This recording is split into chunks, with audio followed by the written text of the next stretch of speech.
y entramos a la palabra del Señor. Alguien vino con gozo y expectativa en esta mañana a decir: Señor, háblame en esta mañana. Entonces, así con ese gozo, alza tus manos al cielo y dile: Señor, háblame. Yo sé que tú traes una palabra para mí, Señor, que me quieres hablar, me quieres bendecir a través de tu palabra, Señor. Y yo, Señor, te pido en especial que unjas mi boca, unjas mis labios, unjas mi voz, Señor, y que yo pueda transmitir, Señor, tu palabra a tu pueblo, Señor, con la gracia que tú das. En el nombre de Cristo Jesús. Amén. Quiero invitarte a abrir tu Biblia en Hechos capítulo 4, por favor. Y me voy a quitar para estar un poquito más con libertad. Al cabo estoy retiradito de algunos de ustedes, de la mayoría. Hechos capítulo 4.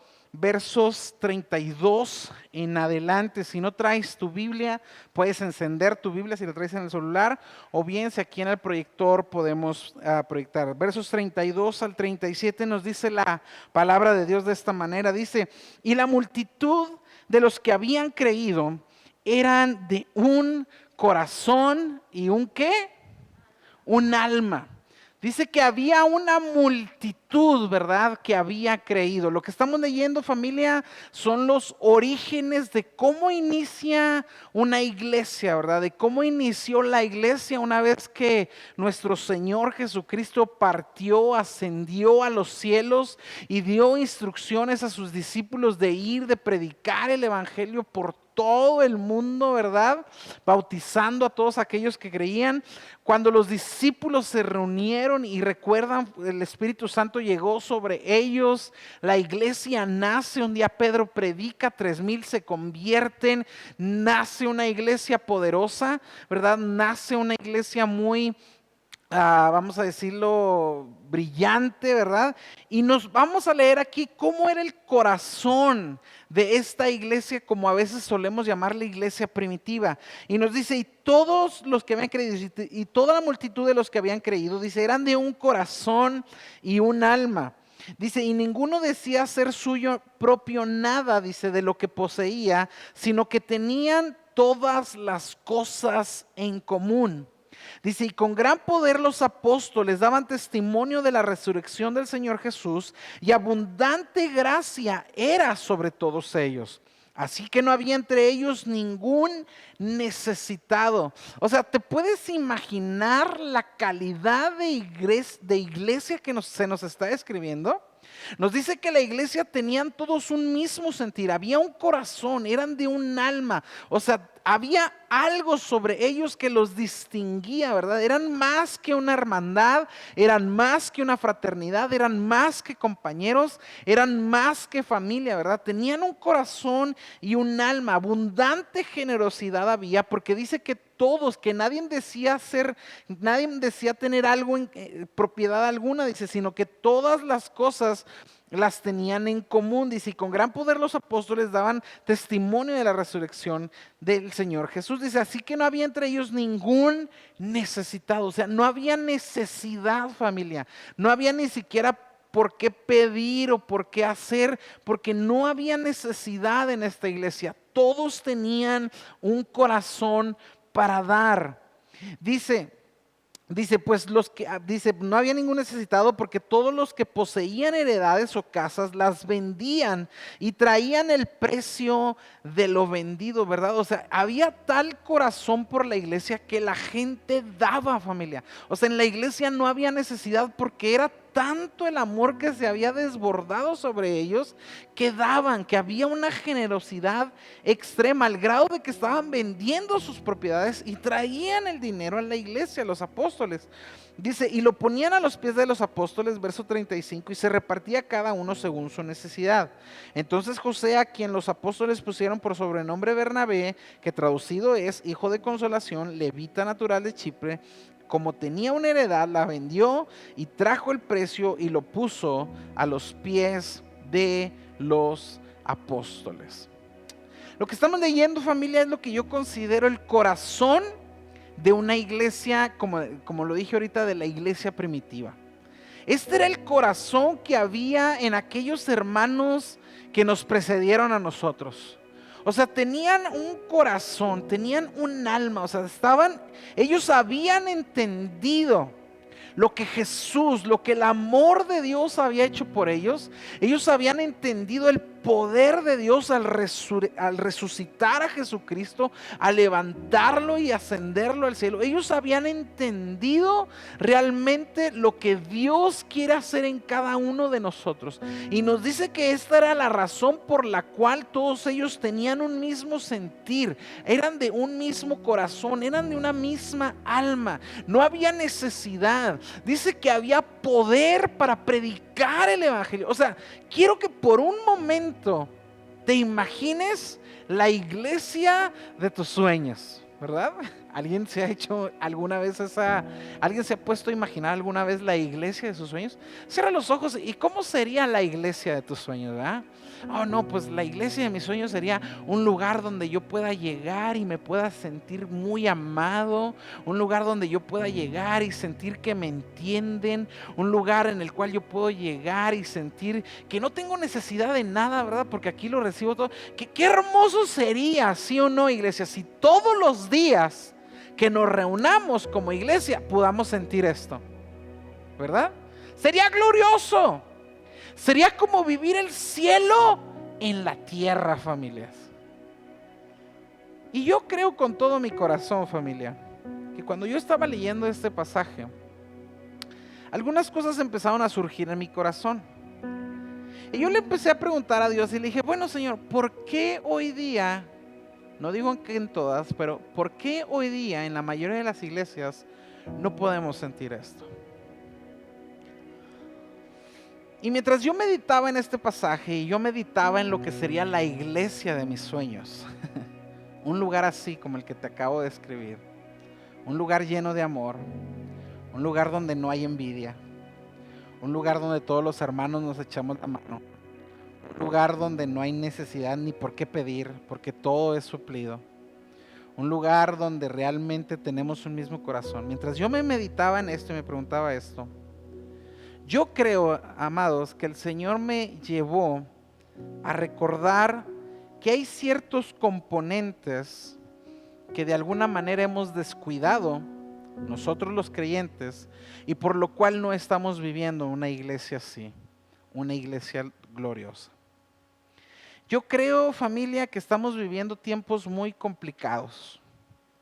Yo creo que estamos viviendo tiempos donde el amor en muchos de nosotros se ha enfriado. Si pudiéramos recordar en Mateo 24 las palabras de Jesús, cuando los apóstoles vienen a Jesús y le preguntan, Señor, dinos, ¿qué señal habrá de tu venida? Y le preguntan los discípulos a Jesús y le dicen, dinos, Señor, ¿cómo van a ser los días antes de que tú vengan? Jesús empieza a darles una descripción de muchas cosas. Dice, bueno, pues cuando oigan de guerras, no hay tiempo para ir al pasaje, pero se los estoy parafraseando. En Mateo 24 Jesús les dice cuando oigan de guerras y rumores de guerras, cuando oigan que hay hambre en el mundo, cuando escuchen que suceden terremotos que antes no estaban sucediendo, cuando escuchen que haya temblores, que haya peste, que haya plagas, cosas que hoy día no están sucediendo, ¿verdad? Curiosamente. Dice, cuando escuchen de eso, dice, sepan esto. El Hijo del Hombre está cerca. La venida del Hijo del Hombre se acerca. Y no sé tú, pero yo soy una de las personas que cree que Jesús está por venir. Yo creo con todo mi corazón que así como Él vino, va a regresar y va a regresar por una iglesia gloriosa. De eso estoy totalmente seguro. Pero Jesús nos ha dejado de ver, nos ha dejado ahí, nos ha dado un mapa de cómo van a ser esos días. Pero sabes, curiosamente en todo lo que Jesús dijo hay una palabra que me llama mucho mi atención. Y Jesús también dijo que una de las señales de los últimos tiempos iba a ser que el amor de muchos se iba a apagar, que el amor de muchos se iba a enfriar. Y sabes, esa es una de las principales señales que estamos viendo hoy día. No es de extrañarnos, familia, que en estos tiempos la fe, la pasión y el amor de muchos creyentes se ha enfriado. Y como prueba, tenemos hoy día muchas iglesias vacías. Y no están vacías, familias, simplemente porque la gente tenga temor a la pandemia. Tal vez ese es el pretexto. Yo creo que realmente hoy día las iglesias están vacías porque nosotros los creyentes nos hemos dejado de amar los unos a los otros. ¿Alguien recuerda en el Evangelio de Juan la oración de Jesús? ¿Qué dijo Jesús? Señor, que se amen, para que el mundo crea. Para que el mundo crea que tú me enviaste, así como tú y yo nos amamos, dice que entre ellos también se amen. Y yo creo, familia, con todo mi corazón, que una de las principales características de estos últimos tiempos es que el amor entre nosotros se ha enfriado. Y no solo se ha enfriado, sino que nos hemos dejado llevar por tantas corrientes hoy día que ya no sabemos ni qué creer. ¿Te pasa? ¿Te sucede? Ya no sabemos si creerle al azul o al blanco o al rojo o al morado o a la combinación, ¿verdad? Y no estoy hablando de política, ¿verdad? Pero estoy hablando en colores para no ser gráficamente y ponerle nombres al asunto. Pero es algo que está advertido en la Biblia. Pablo le advierte a Timoteo en el capítulo 2, verso 4, le dice, porque llegará el tiempo, dice, que no van a tolerar una sana enseñanza, o lo dice la Biblia, sana doctrina, según de Timoteo 2, 4. Dice, porque llegará el tiempo donde no van a tolerar una sana enseñanza.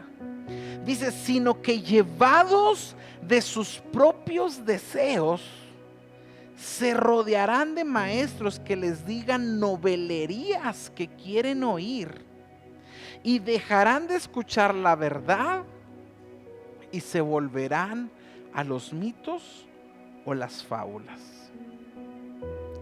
Y familia, ciertamente aunque vivimos en un tiempo donde YouTube tiene muchas enseñanzas y donde vivimos en un tiempo donde la palabra de Dios está al alcance de todo mundo, también vivimos en tiempos donde ya no sabemos ni qué creer o cómo ser.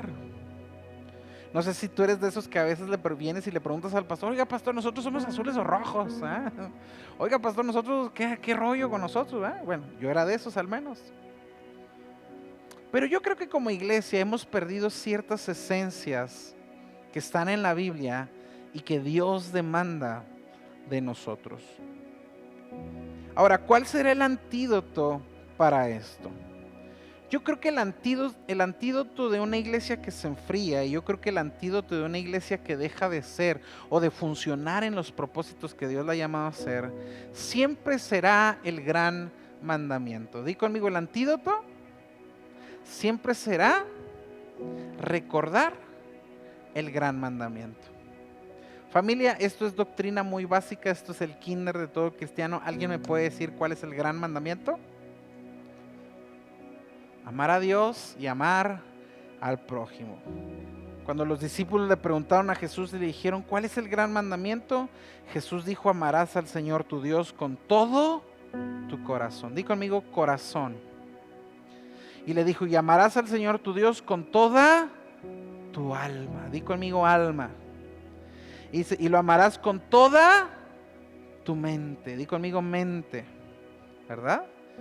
Hay un mandamiento que nos dice amar a Dios con todo nuestro corazón, con toda nuestra alma y con toda nuestra mente. Ahora, si hemos de cumplir con el gran mandamiento, y el gran mandamiento es el antídoto para quitar la frialdad de nuestro corazón, yo creo, familia, entonces que debemos de hablar de estas características con las cuales tú y yo debemos amar. Dice la Biblia que debemos amar a Dios con todo el corazón, con toda nuestra alma y con toda nuestra mente. Ahora dice con todo. Yo le agregaría también, sin caer en la herejía, con todas nuestras fuerzas, ¿verdad? Pero lo dice la Biblia también. Entonces quiero hablar en los siguientes minutos de 4 características. Muy sencillo, voy a avanzar. 4 características que yo considero que como iglesia nunca debemos olvidar si es que queremos vivir el gran mandamiento. Si tú eres de los que anota, te las dictaré. Número 1 creo que es la compasión. el asombro, la creatividad y la energía. Di conmigo: compasión, asombro, creatividad y energía. Porque el gran mandamiento nos dice: ama al Señor tu Dios con todo tu corazón, con toda tu alma, con toda tu mente. Y esto tiene que ver con la fuerza, con la intensidad con la cual amamos a Dios. ¿Qué te parece si dedicamos unos minutos para hablar del corazón del cristianismo? ¿Cómo es hoy en día nuestro corazón hacia las cosas de Dios? Pregúntate: ¿me conmueven las cosas que conmueven el corazón de Dios? Si hiciéramos una autoevaluación de nuestra vida y de nuestra condición, pregúntate: ¿cómo está mi corazón hoy delante de Dios? Pregúntate: ¿me quebranta lo que quebranta el corazón de Dios? ¿Tengo un corazón que se duele con los que se duelen? ¿Tengo un corazón que ahorita le carga la condición del mundo?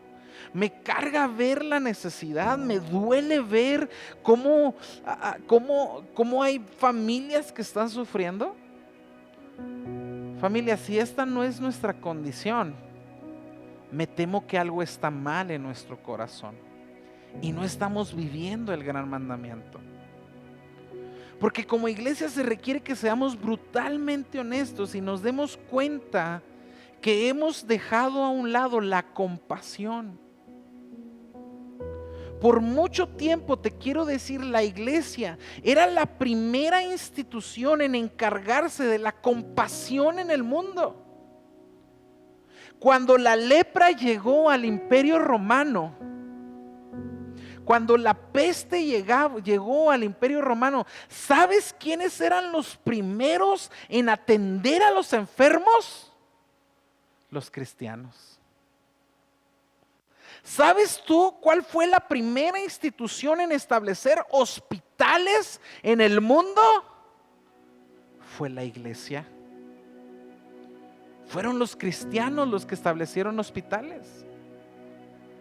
Los romanos no fueron y eran una cultura muy civilizada, pero no fueron ellos los que inventaron la medicina, fueron los cristianos. Fueron hombres que amaban a Dios con todo su corazón, que decidieron suplir las necesidades del mundo. Haz un recuento de la historia y quiénes son los personajes que más han figurado en el mundo, que más han hecho por el mundo. ¿Acaso entre ellos no figura la Madre Teresa de Calcuta? Oiga, hermano, pero esa mujer no era pentecostal, era católica, pero era cristiana. Amaba a Jesús.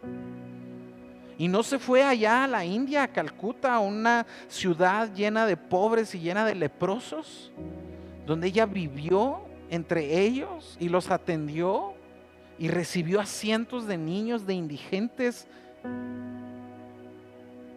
Y cuando el mundo no quería atender la necesidad que había, la iglesia lo hizo. Yo me pregunto, ¿lo estamos haciendo hoy día? Y creo que esa es una característica, amados, que como iglesia no debemos dejar de perder. Porque a veces no lo hacemos simple. Creo que se debe a que nuestro corazón se ha endurecido. Nos hemos hecho indiferentes a la necesidad. Nos hemos hecho indolentes. Hemos perdido la capacidad de sentir dolor por la desgracia humana. Dios un día le habló al profeta Ezequiel y le dijo: voy a quitar de este pueblo, le dijo, les daré un nuevo corazón y les infundiré un espíritu nuevo. Les quitaré ese corazón de piedra que ahora tienen y les pondré un corazón de carne. ¿Sabes? La medicina que este mundo más necesita no es la vacuna contra el COVID. La medicina que este mundo desesperadamente necesita es tu compasión. Lo voy a volver a decir. La medicina que este mundo más necesita es tu compasión, tu corazón que se duele por la necesidad. Y mira, tampoco quiero que este sea un mensaje irrealista. Yo estoy seguro que no todos tenemos la habilidad de cambiar el mundo. Y tal vez haya cosas que no podemos hacer.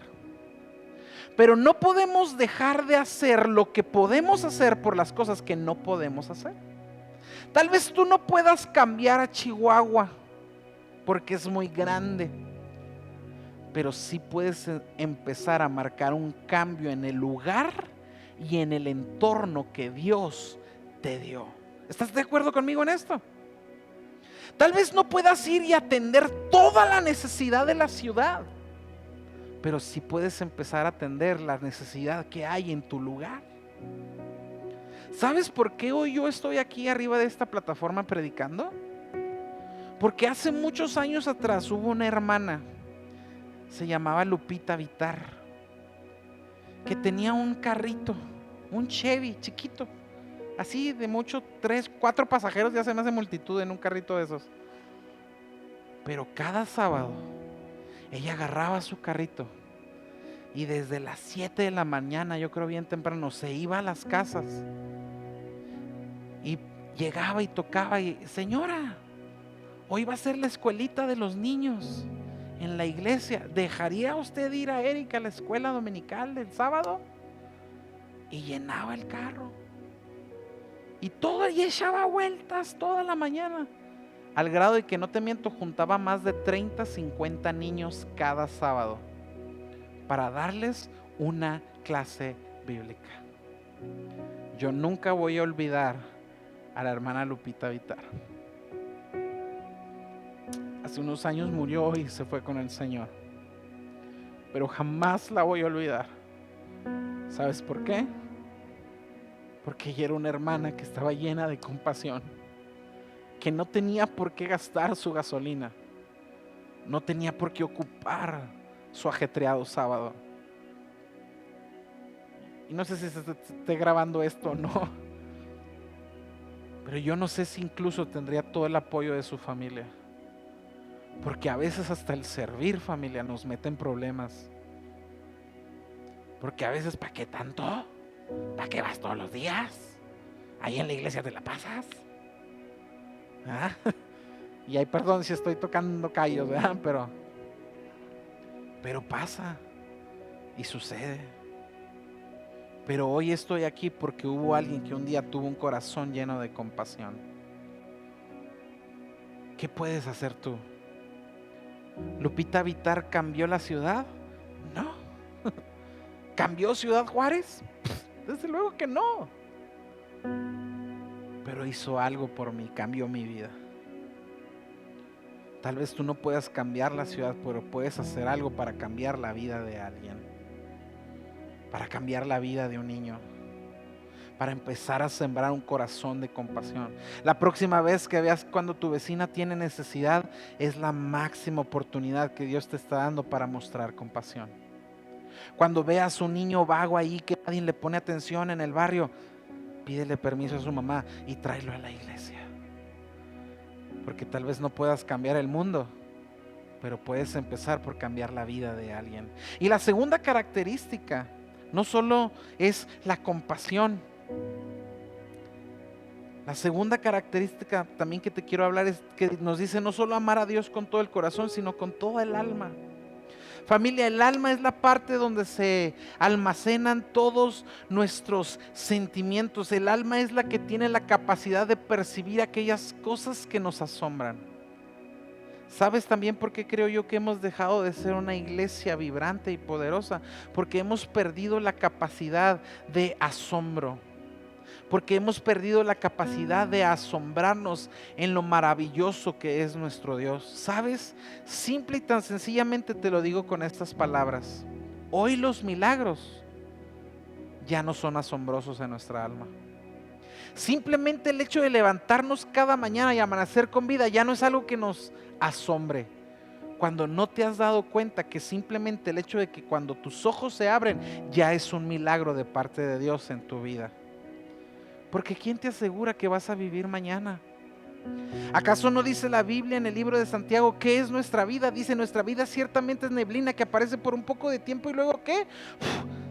Se desaparece. Nuestra vida es un vapor de humo, dice la Biblia. Hoy es, mañana no. Y el hecho de vivir cada día simplemente ya es una algo que los cual nos tiene que asombrar. El Salmo 8 nos dice: oh Señor nuestro, cuán glorioso es tu nombre en toda la tierra.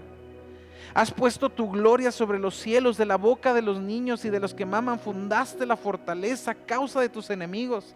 Dice, para hacer callar al enemigo y al vengativo. Y luego dice, cuando veo los cielos, la obra de tus dedos, y la luna y las estrellas que tú formaste, digo, ¿qué es el hombre para que tengas de él memoria, y el hijo del hombre para que lo visites? Lo has hecho poco menor que los ángeles y lo coronaste de gloria y de honra. Le hiciste señorear sobre las obras de tus manos. Todo lo pusiste debajo de sus pies. Ovejas y bueyes y todo ello, y asimismo las bestias del campo, las aves de los cielos, de los peces del mar.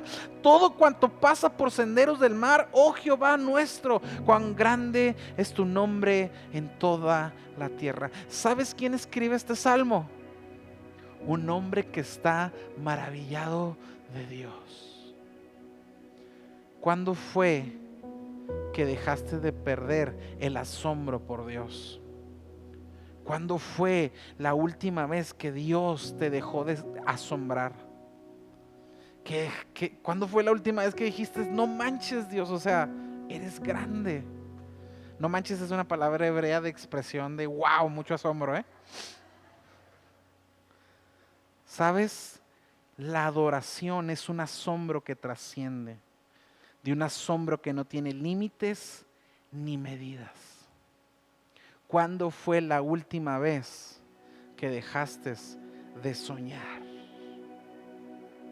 Que dejaste de asombrarte. Segunda de Corintios 2:9 nos dice, antes bien cosas que, como está escrito, cosas que ojo no vio, ni oído oyó, ni han subido al corazón del hombre, son las cosas que Dios ha preparado para los que lo aman. ¿Sabes? A veces creemos que Dios tiene que hacer grandes milagros para que nosotros estemos asombrados, cuando no es cierto, familia. Cada día es un milagro. El hecho de que hoy podamos respirar ya es un milagro. El hecho de que tengas a tus hijos en casa es un milagro. El hecho de que hoy estás aquí y no en un hospital, Dios no quiera, ya es un milagro.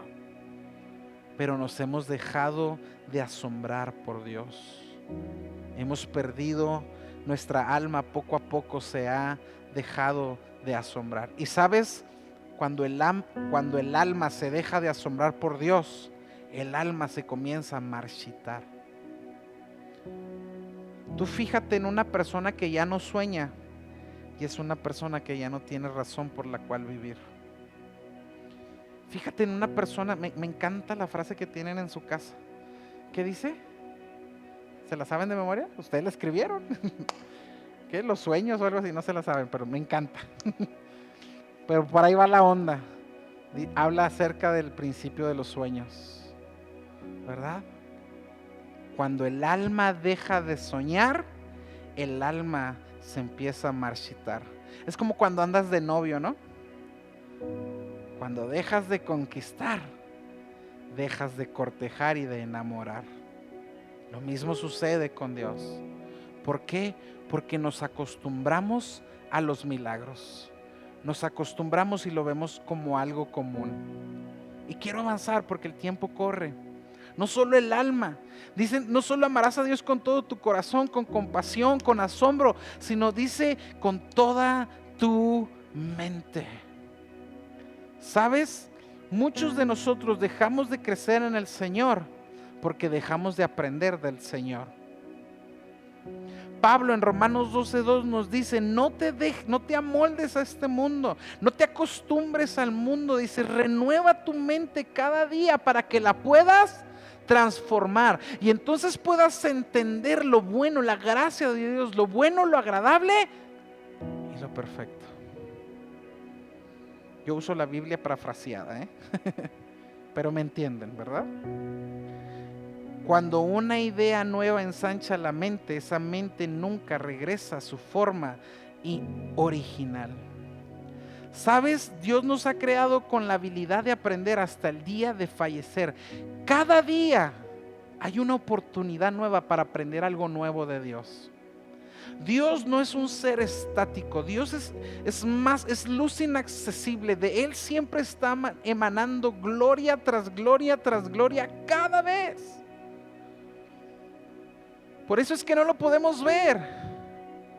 Por eso es que el hombre que lo ve muere, porque no estamos diseñados para contender la majestad de Dios.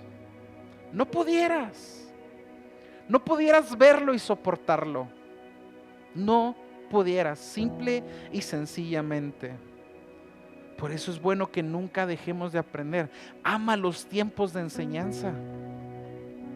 Nunca menosprecies la predicación, porque es a través de la predicación, dice Pablo, fue a través de la locura de la predicación que a Dios le agradó salvar al mundo. Nunca menosprecies un mensaje. Nunca menosprecies un versículo. Ay, esa prédica ya la escuché.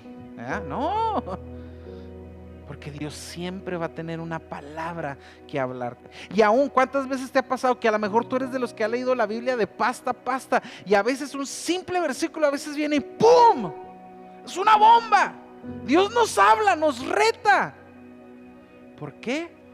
Porque Dios no es un ser estático.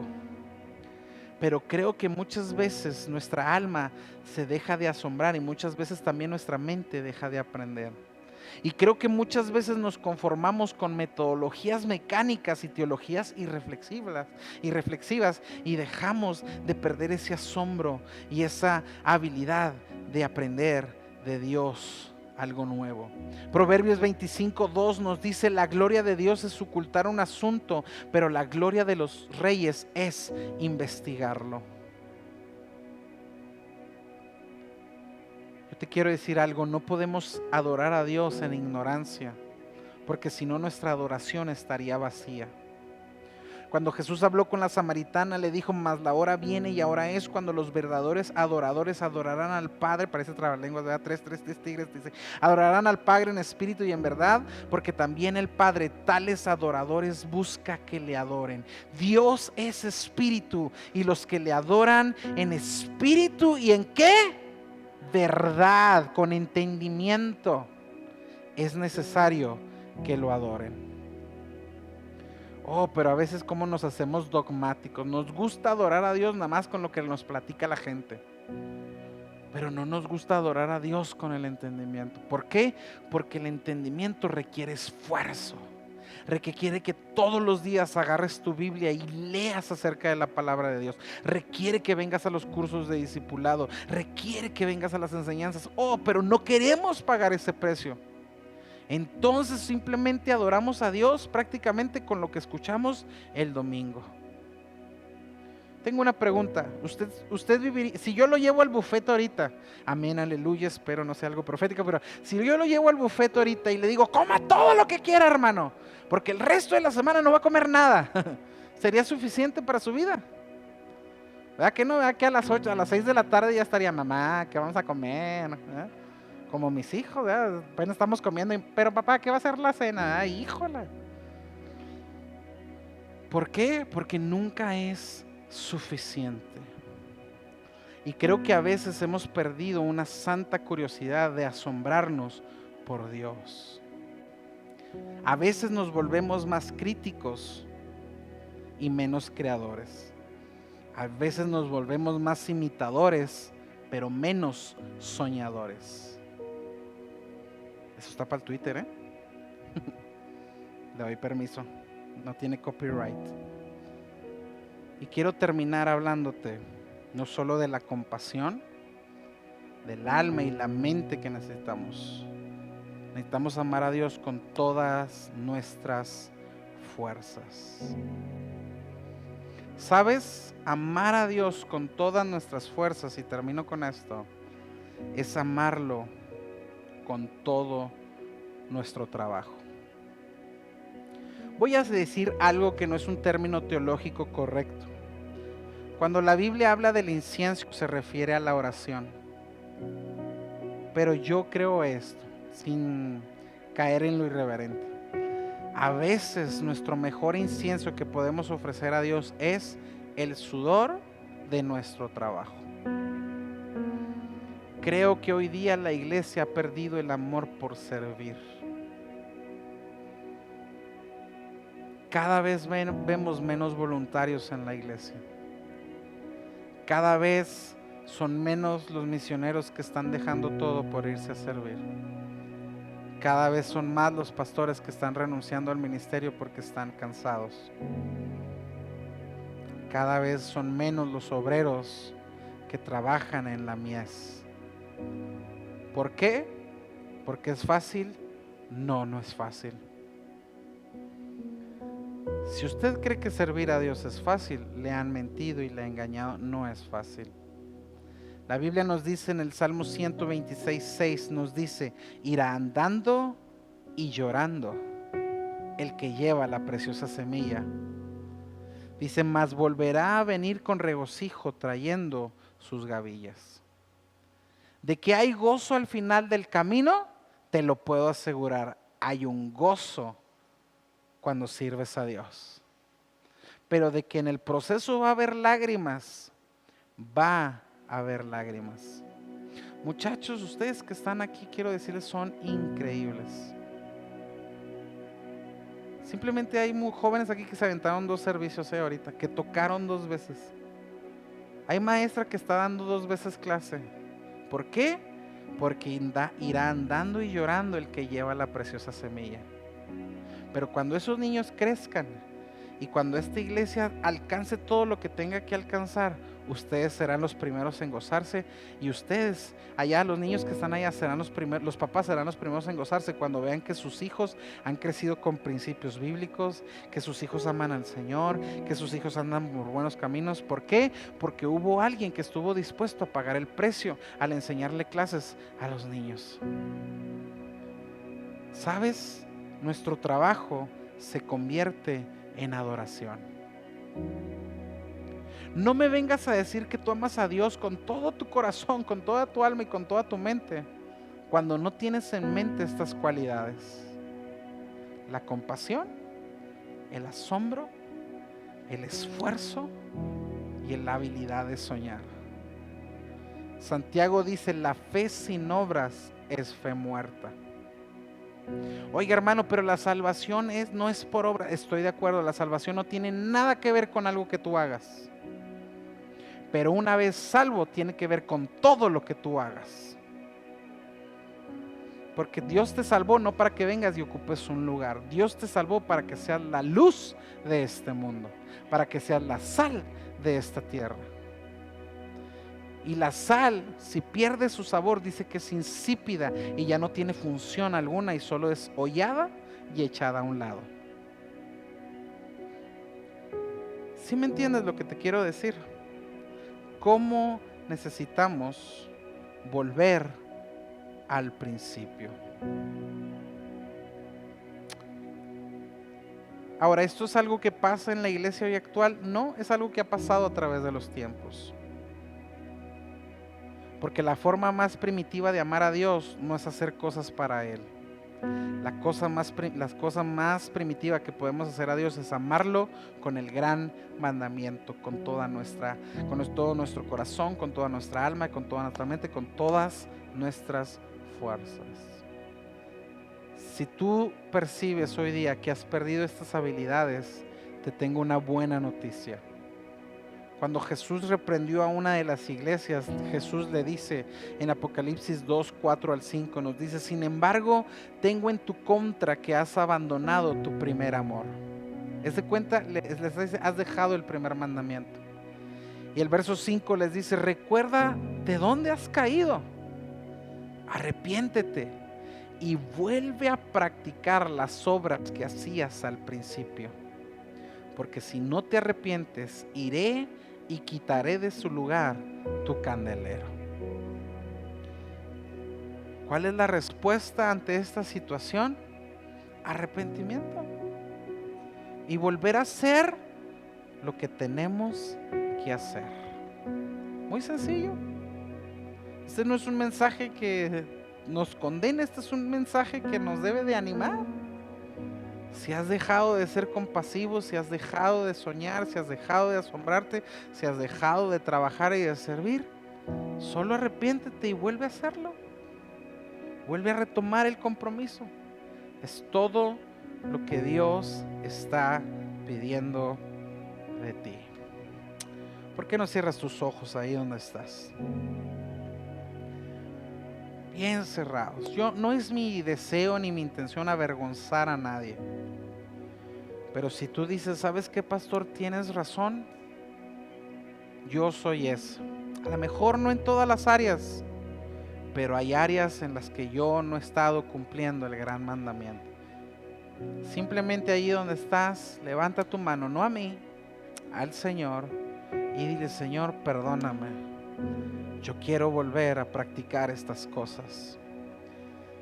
Señor, la Biblia dice que tú pones en nosotros el querer como el hacer por tu buena voluntad. Produce en mí, Señor, actos de justicia. Ayúdame, Señor, a amarte con todo mi corazón, con toda mi alma, con toda mi mente y con todas mis fuerzas, Señor. Ayúdanos, Padre, por el poder de tu Espíritu Santo